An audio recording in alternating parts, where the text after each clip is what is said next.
You're listening to Imazer Media. Hello bold and beautiful friends, welcome to my channel. Before starting the video, please go ahead and hit the subscribe button and give this video a like up.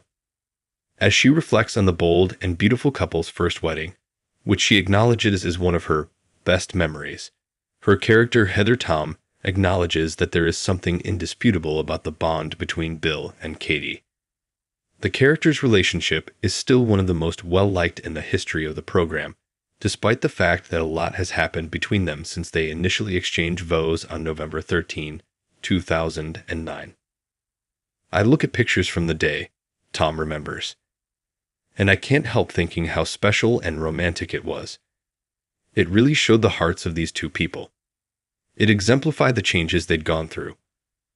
Bill wanted to fly off and have a big, extravagant wedding, but instead, he made the choice to go back to her childhood home in the valley.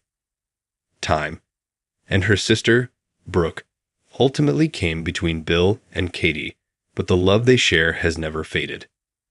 There is a part of Katie that will always love him, sighs Tom.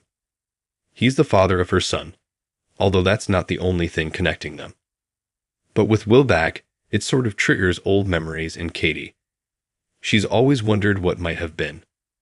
Her decision to stay away from Bill was kind of one of self-preservation. It hasn't always been such a great thing to go back to him. Yet time and again, that's exactly what's happened.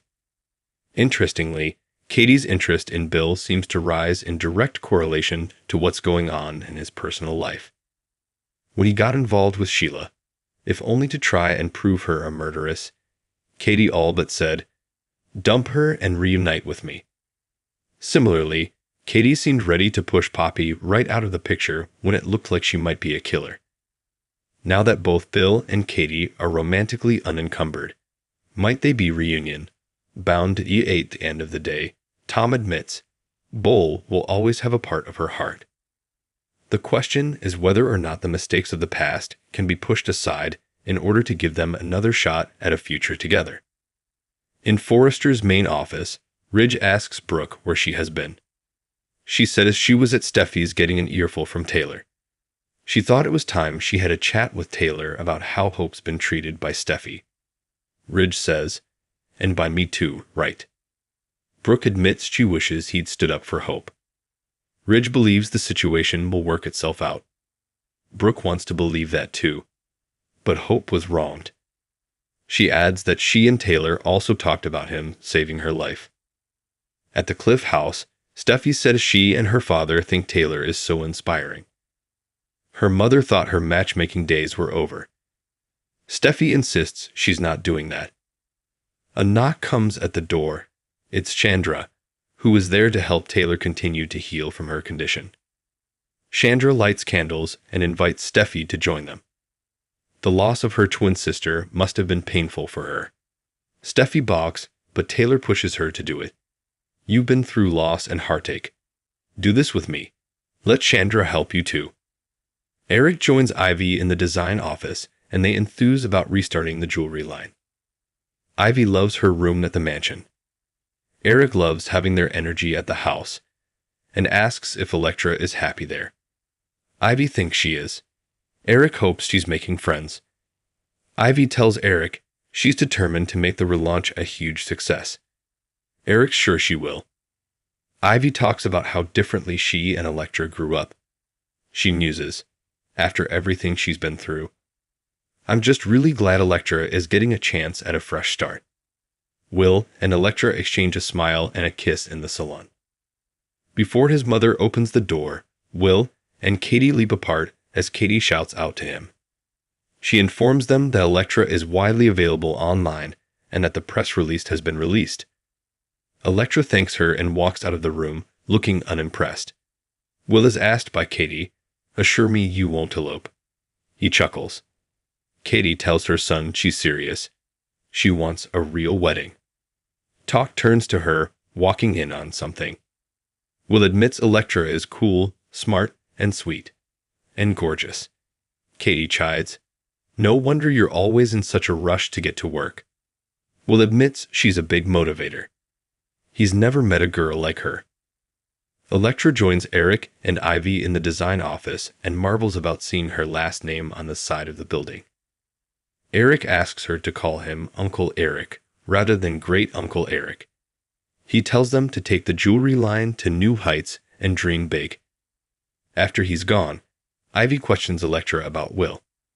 She says she'll keep it professional, but admits she's never really met anyone like him before. In the salon, Katie tells Will that Elektra seems like a lovely young woman, so she'll give the motherly stamp of approval. She seems impressive, and she's a forester, which may help him out around there. She found it strange she didn't want to be part of the PR campaign. Will says she wanted Ivy to get the credit. He admits to his mother he's concerned about one thing, her past. Katie asks why. Will shrugs that it's just about the way she talks about moving to LA and making a fresh start. He decides there's nothing. She's just happy to be someplace new. The past can stay in the past. I'm more focused on what comes next. She's becoming his favorite part of working there. In the main office, Brooke tells Ridge that Taylor's following her heart and it's leading to him. Ridge figures she's talking about her broken heart syndrome and how he helped her. She can't get him because he's taken. Brooke coos that they won't let anything or anyone come between them. Brooke tells Ridge she's been thinking about Rome and the keyhole and how everything became so clear to him then. They flash to reuniting in Rome and sharing a kiss. Brooke thinks it was a sign to remind them that they'll never be apart. Nothing can keep you away from your Logan. They kiss.